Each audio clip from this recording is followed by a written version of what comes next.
Bismillah, Alhamdulillah, wassalatu wassalamu ala rasulillah, amma ba'd.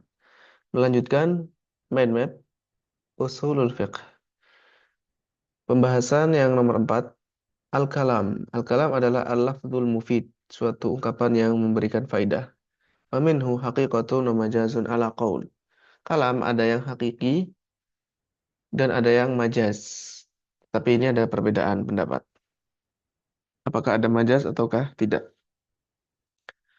Al-haqiqah adalah al-lafzul musta'malu fi mawdi'alahu. Suatu ungkapan yang masih digunakan sesuai dengan penempatan asalnya. Contohnya singa al-asad yang mengacu kepada binatang buas. Kemudian haqiqah ini ada tiga, ada al-haqiqah syariah, yaitu lafadz yang digunakan secara syariat. Kemudian al-haqiqah al-urfiyah, lafadz yang digunakan dengan pemahaman secara uruf atau adat. Yang ketiga al-haqiqah al-lughawiyah, yaitu lafadz yang digunakan secara penggunaan secara bahasa. Dan haqiqah ini harus digunakan sesuai dengan yang diinginkan oleh al-mutakallim yang berbicara. Jika dari ahlu syara' maka harus dibawa ke makna syariah. Ketika tidak ada qarinah, tidak ada yang memalingkan. Kemudian begitu juga haqiqah urfiyah, kemudian haqiqah lughawiyah. Adapun lawan dari haqiqah adalah al-majaz. Al-majaz al-lafdzul musta'malu fi ghairi ma wudi'a lahu li alaqatin ma'a qarinatin sharifatin 'anil ma'na al-asli. Lafadz yang digunakan bukan pada penempatan asalnya, karena ada hubungan. Misalnya al-asad. Al-asad digunakan untuk ar-rajulus syuja', orang yang pemberani. Karena ada hubungan. Hubungannya adalah sama-sama pemberani. Ma'aqarinatin sharifatin anil ma'nal asli. Dalam kondisi karena ada penghalang dibawa kepada makna asalnya. Misalnya dikatakan ra'aitul asada yakhtubu 'alal mimbar. Aku melihat al-asad berkhutbah di atas mimbar.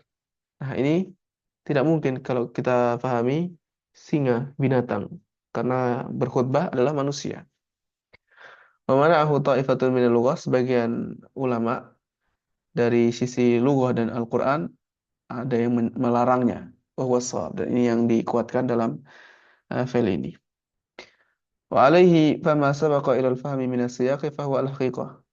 Maka yang eh, dibawa kepada suatu ungkapan, misalnya misalnya Al-Asad difahami itu adalah orang yang pemberani, maka itu masih dianggap hakikoh.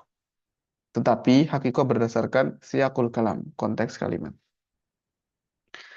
Berikutnya adalah an-nas wa zahir. An-nas adalah maka nasarihan fi makna. Suatu ungkapan yang tegas dari sisi maknanya. Wa ini ihtamala lafdhu lughatan ghairahu. Walaupun lafadznya masih bisa dibawa ke makna yang lain secara bahasa. Kemudian zahir adalah madalla ala ma'nan mutabadirin ila dhihn. Suatu lafadz yang menunjukkan makna yang terlintas dalam pikiran. Dan ada kemungkinan dia mengarah kepada lawannya yang lemah, makna yang lemah. Kemudian takwil adalah memalingkan lafadz dari zahirnya karena ada dalil atau ada indikasi. Kemudian istilah mujmal dan mubayyan. Mujmal adalah suatu ungkapan yang untuk memahami maksudnya dibutuhkan penjelasan yang lain, baik dari sisi penentuannya, kemudian penjelasan sifatnya atau ukurannya. Kemudian yang kedua adalah mubayyan, yang sudah difahami maknanya karena memang awalnya sudah jelas atau karena sudah ada penjelasan. Dan dalam masalah ini tidak boleh mengakhirkan penjelasan dari waktu yang dibutuhkan. Kemudian umum dan khusus. Al-am, umum adalah lafadz yang mencakup semua yang terkandung di dalamnya tanpa ada batasan. Bentuk-bentuknya adalah lafadz-lafadz umum atau kalimat yang menunjukkan umum adalah alal umum bima dati. Kalimat yang memang menunjukkan umum secara zatnya. Contohnya kullu, seluruhnya, jami, semuanya. Kemudian isim syarat, isim mausul, isim istifham, nakirah dalam konteks nafi, nahi, syarat, imtinan, pemberian nikmat, atau al-istifham, al-istingkari, istifham ingkari. Kemudian al-mu'arrafu bil idhafah, isim yang ma'rifat karena mudhaf dan isim yang ma'rifat karena al-istighraqiyah, baik mufrad atau jamak. Kemudian di antara permasalahan umum harus mengamalkan suatu ungkapan yang umum sampai bisa dipastikan, sampai ada kepastian, ada pengkhususan. Kemudian yang menjadi acuan adalah keumuman lafaz, bukan sebab yang khusus. Musanna masuk ke dalam eh, al-unsa ya, bukan musanna. Al-unsa itu wanita atau perempuan masuk ke dalam cakupan lafaz yang jamak dengan wawu dan nun, yaitu jamak mudzakkar salim. Begitu juga yang dimasuki oleh wawu jamaah, fiil yang dimasuki oleh wawu jamaah secara qiyas walaupun bukan secara bahasa. Kemudian al-mushtarak al-lafzi itu tidak menjadi ungkapan yang umum.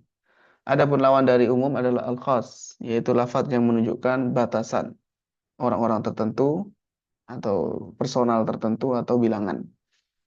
Kemudian at-takhsis adalah qasrul am ala ba'dhi afradi, membatasi umum, membatasi sesuatu yang umum pada masing-masing personnya. Taksis ada dua, yaitu taksis munfasil dan taksis muttasil. Taksis munfasil yang terpisah adalah al-his, indra, kemudian akal, ijma, kemudian nas khusus, mafhum, perbuatan Nabi Shallallahu Alaihi Wasallam, ketetapan Nabi Shallallahu Alaihi Wasallam, qaulu sahabi, pendapatnya sahabat dan qiyas.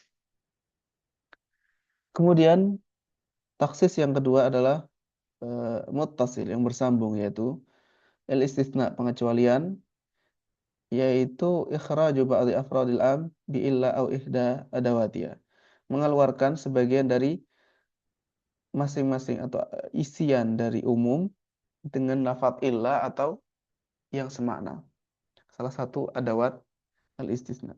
Syaratnya harus bersambung pengecualian tersebut. Kemudian mustatsna ini sejenis dengan yang sebelumnya, yang dikecualikan sejenis dengan yang sebelumnya. Kemudian pengecualian ini kurang dari setengah, tidak boleh lebih dari setengah.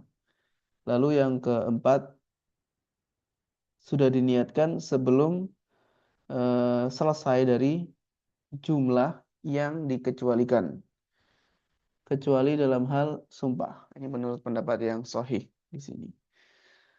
Kemudian jenis taksis pengkhususan yang lainnya adalah yang bersambung asyarat, kemudian sifat, kemudian hal, badal ba'd min kul, dan al-ghayah, batas akhir. Berikutnya adalah mutlak dan muqayyad.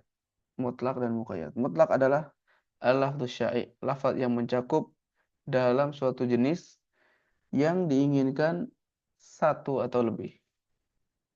Kemudian muqayyad adalah apabila ada sifat tambahan pada lafaz yang umum atau yang mencakup tadi dalam suatu jenis. Ya, diberikan pembatasan, diberikan eh, ketentuan. Kemudian yang kesembilan dalalah al-mafhum. Dalalatul mafhum, yaitu ma yustafadu min fahwal lafzi wa isyaratihi la min sighati. Yang suatu makna yang diambil dari fahwal lafaz dan isyarahnya, bukan dari eh, kata tersebut.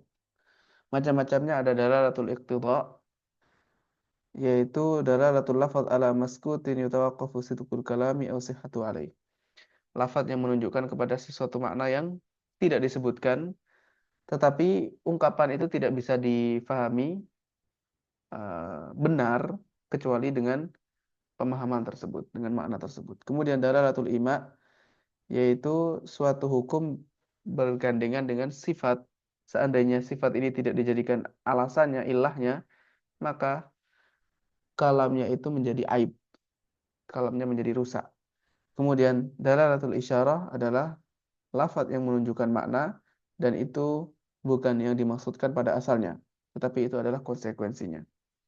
Kemudian ada mafhumul muwafaqah, yaitu sesuatu makna yang tidak dibahas dalam kata, tetapi dia mendapatkan hukum sesuai dengan yang disebutkan dalam lafaz.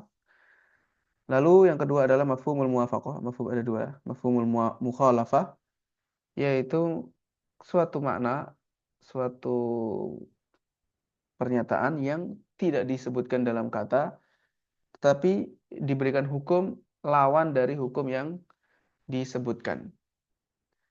Kemudian dalam mafhum al-mukhalafah ini tidak dianggap sesuatu yang jara majral ghalibi minal quyud, suatu aturan yang itu adalah dari sisi al-ghalib, dibahas dari sisi ghalib, kebanyakannya seperti itu, atau penjelasan al-waqi, fakta, atau fi siyaqil imtinan, atau dalam konteks pemberian nikmat, atau targhib atau tarhib, anjuran atau ancaman, atau tanfir atau menjadikan orang lari darinya, sifat pernyataan yang membuat orang lari darinya.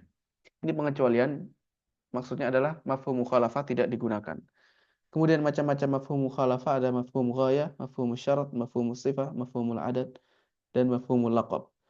Semua ini bisa dianggap, ya, dijadikan acuan kecuali yang terakhir yaitu mafhum al-laqab. Kemudian insya Allah kita akan lanjutkan yang ke-10 pada materi yang akan mendatang. Wallahu a'lam.